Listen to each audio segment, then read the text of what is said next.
Hello everyone, welcome to my channel. ఇంతవరకు నా ఛానల్ని సబ్స్క్రైబ్ చేయకపోతే సబ్స్క్రైబ్ చేసుకోండి. ఇష్టానికి ఒక లైక్ ఇవ్వండి అబ్బా. ఇప్పుడు చూపించిన డ్రెస్ వచ్చేసి నేను ఈ శారీతో స్టిచ్ చేశాను అనమాట. ఈ శారీ వచ్చేసి నాకు 200 పడింది. శారీని నేను డ్రెస్ కింద కన్వర్ట్ చేశాను. లైనింగ్ కూడా నార్మల్ లైనింగ్ పాలిస్టర్ తీసుకున్నాను అనమాట. ఇప్పుడు ప్లెయిన్ బార్డర్ ఉంది చూడండి, ఈ ప్లెయిన్ బార్డర్ని తీసేస్తే అప్పుడు ఏంటంటే మనకు శారీలా అనిపించదు. లైనింగ్ కూడా చూడండి 6 మీటర్స్ తీసుకున్నాను పాలిస్టర్ లైనింగ్లో అయితే పన్నా ఎక్కువ ఉంటుంది. చూడండి బాడీని విధంగా కట్ చేసేసి మాత్రం అంబ్రెల్లా కట్లో కట్ చేసుకున్నాను. ఇది వచ్చేసి ఫ్రిల్ ఫ్రాకు అయినా సరే లోపల లైనింగ్ మాత్రం నేను ఇలా క్రాస్ కటింగ్ చేసుకున్నాను. ఇలా చేస్తే ఏంటంటే మనకి పన్నా పెద్దగా వస్తుంది, నీట్గా ఉంటుంది. కూడా ఫ్రిల్స్ ఇచ్చామంటే బొజ్జ దగ్గర ఎత్తుగా కనిపిస్తుంది. ఫ్రాక్ లెంత్ని మనం బై 3 చేసుకొని నేనైతే 3 లేయర్స్ తీసుకున్నాను. 4 కావాలంటే బై 4 చేసుకోవాలి. పొడవు వచ్చేసి 11 ఇంచెస్ అనమాట. ఈ విధంగా వెడల్పు వచ్చేసి 24 ఇంచెస్, 30 ఇంచెస్, 36 ఇంచెస్. ఫ్యాబ్రిక్ కన్నా ఎక్కువ ఉంటే ఇంకా ఎక్కువ పెట్టుకోవచ్చు లాస్ట్ లేయర్ వచ్చేసి. కానీ నా దగ్గర ఇంతే ఫ్యాబ్రిక్ ఉంది కాబట్టి నేను లిమిట్గా చేశాను అనమాట. ఇప్పుడైతే ఫస్ట్ 24 ఇంచెస్ ఫ్యాబ్రిక్ ఉంది కదా, అది ముందు పెట్టుకోవాలి. తర్వాత 30, తర్వాత 36 పెట్టాలి. ఈ విధంగా ఈ లేయర్స్ అనేది మనం కరెక్ట్గా గుర్తుపెట్టుకొని నీట్గా వేసుకుంటే ఫస్ట్ లేయర్ అంటే ఫస్ట్ 24 ఇంచెస్ దానికి 36 యాడ్ చేసామనుకోండి, మళ్ళీ 30 ఇంచెస్ది సరిపోదు, అప్పుడు గలీజ్గా అయిపోద్ది. సో ఏంటంటే మనం 24 ఇంచెస్ని 30 ఇంచెస్ని ఈ విధంగా ఫ్రిల్ పెట్టుకుంటూ లైట్గా కూర్చోబెట్టుకుంటూ స్టిచ్ చేయాలి. అదేవిధంగా దాని తర్వాత 36 ఇంచెస్ది ఈ విధంగా ఫ్రిల్ పెట్టి స్టిచ్ చేసుకోవాలన్నమాట. ఫ్రిల్స్ పెట్టేటప్పుడు కొంచెం నీట్గా చూసుకొని ఈ విధంగా ఫ్రిల్ పెట్టుకోవాలి. నేనైతే ఫ్రిల్ పెట్టేది అంత డీటెయిల్గా అయితే చూపించట్లేదు, ఫాస్ట్ ఫార్వర్డ్లో పెట్టేశాను. వీడియో మాత్రం డీటెయిల్గా లేదు, కాకపోతే స్కిప్ చేయకుండా చూస్తే మాత్రం క్లియర్గా అర్థమవుతుంది. ఎక్కడ స్కిప్ చేయకుండా చూడండి. ఇప్పుడు ఎక్కడ చూసినా ఫ్రిల్ ఫ్రాక్ అని ఫ్రిల్స్వే ఎక్కువ కుట్టించుకుంటున్నారు కదా. సో అందుకోసం నేను ఇప్పుడు ఉంది కదా చూడండి, 24 ఇంచెస్ ఉంది చూడండి, ఆ బిట్ పైకి ఈ విధంగా రావాలి. మనం ముందుగానే క్రాస్ కటింగ్ వేసుకున్న దాన్ని నేనైతే జాయింట్స్ పడితే జాయింట్ వేసేసాను. దానిపైన ఈ విధంగా సన్న పిన్నుతో కానీ ఏదైనా సూది లాంటిది, నేనైతే మనం సీమ్ రిప్పర్ ఉంది కదా స్టిచ్చెస్ తీసేది, దాంతో నేను ఇలాగా ఫ్రిల్ పెట్టుకుంటున్నాను. నేను ఎప్పుడు కూడా ఫ్రిల్ దాంతోనే పెడతాను మ్యాక్సిమం, లేకపోతే స్క్రూ డ్రైవర్. ఫ్రిల్ అనేది సన్నగా రావాలంటే సన్నని అంటే దబ్బలం కానీ ఇలాగ చిన్న పిన్స్తో పెట్టుకోవాలి. అదే కొంచెం వెడల్పుగా రావాలంటే స్క్రూ డ్రైవర్ అలాంటి వాటిని యూజ్ చేసుకోవాలి. అప్పుడు ఫ్రిల్ అనేది నీట్గా వస్తుందన్నమాట. ఇప్పుడు బాడీ స్టిచ్ చేసేది చూడండి, ఇక్కడ వచ్చేసి నేను నెక్ ఏ విధంగా కట్ చేస్తున్నాను. ఇలా కట్ చేయడం వల్ల ఒక బెనిఫిట్ ఉందన్నమాట కొత్తగా నేర్చుకునే వాళ్ళకి. ఏంటంటే క్యాన్వాస్ పెట్టాం కదా, క్యాన్వాస్ పెడితే మాత్రం నీట్గా వచ్చేస్తుంది.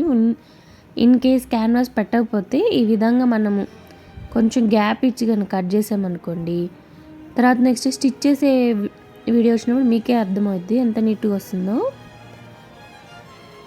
చూడండి ఈ విధంగా అంటే నెక్ ఇట్లా జారకుండా చేయకుండా బాగుంటుందన్నమాట.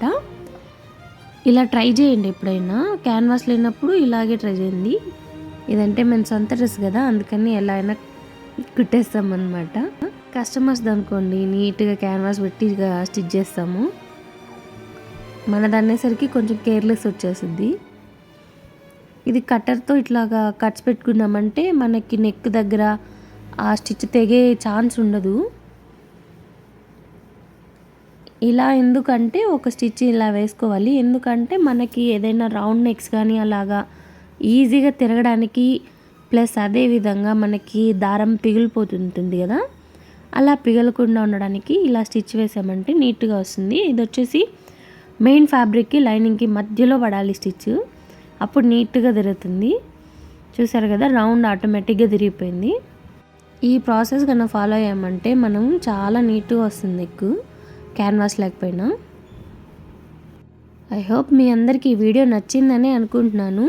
నచ్చితే కనుక ఒక చిన్న లైక్ చేసి నన్ను ఎంకరేజ్ చేయండి అబ్బా. అదేవిధంగా ఇలాంటి మంచి మంచి వీడియోస్ ఇంకా తొందరలో వస్తాయి కాబట్టి ఇలాంటి మంచి వీడియోస్ కోసం సబ్స్క్రైబ్ చేసుకోండి. లైనింగ్ జాయిన్ చేసేటప్పుడు ఇట్లా మనం సర్దుకుంటూ జాయిన్ చేసామంటే ఎక్కువ తక్కువ రాకుండా నీట్గా వస్తుందన్నమాట. ఇవి సిల్క్ ఫ్యాబ్రిక్ కదా, జారిపోతూ ఉంటుందన్నమాట. సో ఇట్లా అనుకుంటూ స్టిచ్ చేసామనుకోండి చాలా నీట్గా వస్తుంది. ఇదే విధంగా బ్యాక్ సైడ్ బ్యాక్ పార్ట్ కూడా స్టిచ్ చేసుకోవాలి. నేనైతే రెడీ చేసేసాను. చూడండి, ఇట్లా ఫ్రంట్ని బ్యాక్ని కలిపి ఇట్లా కుట్టుకొని తర్వాత వచ్చేసి హ్యాండ్స్ కూడా జాయిన్ చేసుకోవాలి. అంటే నేను మెయిన్గా ఫ్రిల్ ఫ్రాక్ ఎలా కుట్టాలి అనేది సింపుల్గా చూపిస్తున్నాను అనమాట. కాబట్టి నేనైతే ప్రతిదీ చూపించట్లేదు. ప్రతిదీ మనము వీడియో చూపించాలంటే చాలా లెంతీ అయిపోతుంది వీడియో. సో నేను సింపుల్గా చూపించేసినాను. చూడండి, ఒక సైడ్ ఈ విధంగా జాయిన్ చేసుకోవాలి. ఒక సైడ్ ఎందుకు జాయిన్ చేసుకోవాలంటే మనం ఫ్రిల్ పెట్టేసాం కదా, మొత్తం టోటల్గా అంటే ఒకటే లెంత్ మీద మనం ఫ్రిల్ పెట్టాము. సో అందుకని ఒక సైడ్ జాయిన్ చేసుకొని సింగిల్ పీస్ లాగా చేసుకోవాలి. చూడండి, ఈ విధంగా కొంచెం ఎక్స్ట్రాస్ ఉంటే కొంచెం అట్లా కట్ చేసేసి, మరీ ఎక్కువ ఉన్నా కట్ చేయకూడదు. ముందుగా మనం ఫ్రిల్ పెట్టుకున్నాం కదా, ఇది వచ్చేసి మిషన్ పైన ఉంచాలి ఫస్ట్. అంటే మనం బాడీ పైన ఫ్రిల్ని యాడ్ చేసాం, స్టిచ్ చేసామనుకోండి, ఆ ఫ్రిల్స్ అటు ఇటు కదిలి కొంచెం అట్లా ఫినిషింగ్ నీట్గా రాకపోవచ్చు. సో ఏంటంటే ఫ్రిల్ పార్ట్ని మనం కింద పెట్టి ఇట్లా చూడండి, ఈ విధంగా మనం అడ్జస్ట్ చేసుకుంటూ కుట్టామంటే చాలా నీట్గా ఉంటుంది లుక్ అనేది. మన ఫినిషింగ్ ఇంపార్టెంట్ కదా, మనం ఇచ్చే ఫినిషింగ్ చూసే మనకి అంటే ఎక్స్పీరియన్స్ ఉందా లేదా, లేదు వీళ్ళకి టైలరింగ్ వచ్చు రాదు అనేది జడ్జిమెంట్ చేస్తారనమాట కస్టమర్స్. దానికోసం అంటే మనం మ్యాక్సిమం ఫినిషింగ్ అనేది చాలా నీట్గా ఇవ్వాల్సి వస్తుంది. ఇలా ఇచ్చామంటే కొంచెం తొందరగా ఈజీగా ఉంటుంది. ఇట్లా అడ్జస్ట్ చేసుకుంటూ కుట్టాలి. అట్లా కుట్టినప్పుడు ఏంటంటే మనకి ఫ్రిల్ అటు ఇటు పడడం, స్టిచ్ దూరంగా రావడం అలా ఏం జరగదు. ఎక్స్ట్రా స్టిచ్చెస్ వేసేసి తర్వాత వచ్చేసి ఇంకో సైడ్ స్టిచ్. చూడండి, ఇక్కడ మాత్రం కొంచెం బాగా గమనించండి, మనం బాడీ దగ్గరే ఆపకూడదు. స్టిచ్ అనేది బాడీ దగ్గర ఆపకుండా కొంచెం ఈ విధంగా అంటే ముందు అడ్జస్ట్ చేసుకొని ఇక స్టిచ్ చేసేటప్పుడు చాలా జాగ్రత్తగా మనము లైనింగ్ ఫ్యాబ్రిక్ని మెయిన్ ఫ్యాబ్రిక్ని అంటే ఇట్లాగా సమంగా పెట్టుకోవాలి. తర్వాత ఇక్కడ కొంచెం కిందకు వచ్చిన తర్వాత మనము స్టిచ్ అనేది ఆపాలి. తర్వాత వచ్చేసి మెయిన్ ఫ్యాబ్రిక్ కలిపి కుట్టాలి. తర్వాత లైనింగ్ని సపరేట్గా కుట్టాలి.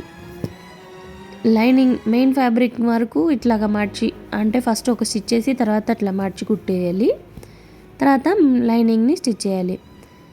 తర్వాత కింద అడ్జస్ట్ చేసేసి జిగ్జాక్ అయితే జిగ్జాక్ లేదా కుట్టేసుకోవాలి. చూడండి, ఫ్రాక్ అయితే రెడీ అయిపోయింది. హ్యాండ్స్కి వచ్చేసి నేను పళ్ళులో వచ్చింది పెద్ద ఫ్లవర్స్ వచ్చాయి, అవి హ్యాండ్స్కి ఇచ్చుకున్నాను అనమాట. టోటల్ డ్రెస్ ఎలా ఉంది చెప్పండి. నా కష్టానికి ఒక లైక్ అయితే ఇవ్వండి ఖచ్చితంగా. సబ్స్క్రైబ్ చేయండి ఇలాంటి మంచి వీడియోస్ కోసం. బ్యాక్ సైడ్ చూడండి, ఇప్పుడు ప్రతి సీరియల్లో కూడా బ్యాక్ సైడ్ ఇలా థ్రెడ్స్ ఇస్తున్నారు కదా, అందుకని ఇలా థ్రెడ్స్ ఇచ్చుకున్నాను. ఎలా ఉంది, నచ్చిందా? Thanks for watching. మీకు మర్చిపోవద్దు